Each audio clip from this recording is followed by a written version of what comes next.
This morning, we are continuing to follow the E. coli outbreak in our state and other states due to McDonald's quarter pounders. As of right now, there are nearly 50 cases and 26 of them are in Colorado, including one person who died. Here to give us more context on E. coli and how dangerous it is for us is our 9 News health expert, Dr. Payal Kohli. Dr. Kohli, good morning. Good morning. All right, full disclaimer, some of us may have actually eaten McDonald's in the past few days.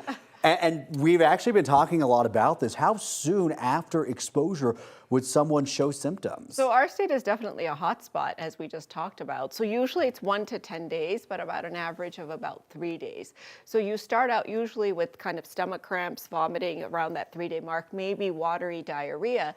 And depending on which strain you got of the E. coli, it can progress to bloody diarrhea a few days later.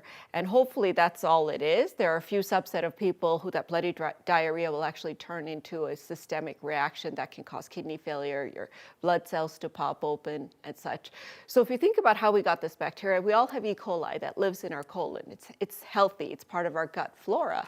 But this particular strain of E. coli, 0157, lives in cattle. It doesn't live in humans. So if you have contamination either of produce from cattle feces or you have undercooked meat, humans can actually get infected with this particular E. coli. If somebody hasn't presented any kind of symptoms in those first 3 to 4 days, generally, are you in the clear? I would say 10 days you're in the clear. Okay, 10 days.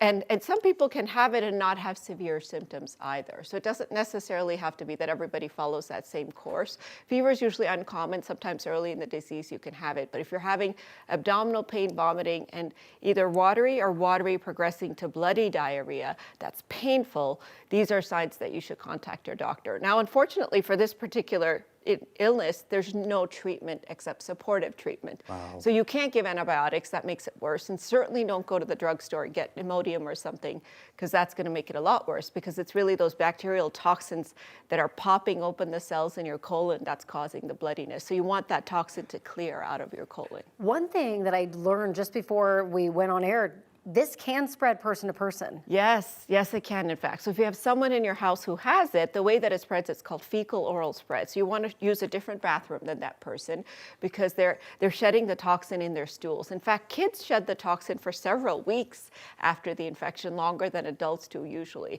So you want to make sure that that person's not handling any food for at least 48 hours until the infection's cleared.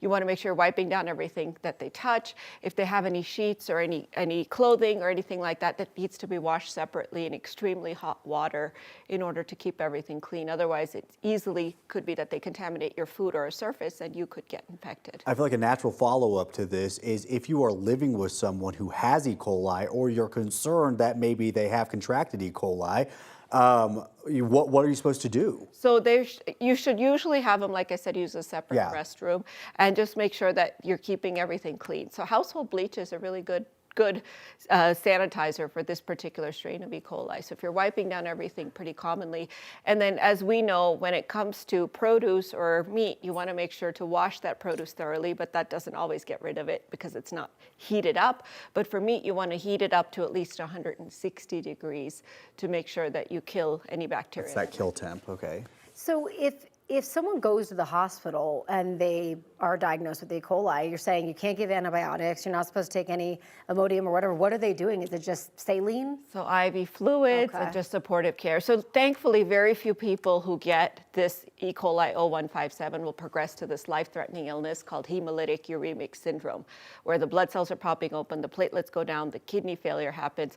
We obviously had one death here in Colorado. There's another child actually in the ICU right now with this condition as well. But you really need to keep your radar up. So if you have it, it's always a good idea to call your doctor. Most of the times you can manage it at home and it's a self-limited illness. But you want to be really careful about food safety because it's not something we think about often. And food poisoning, killing you, is not something we really think about often. But with this particular strain of E. coli, which is what we're seeing, it can be significantly concerning. Dr. Kohli, thank you. We'll be right back.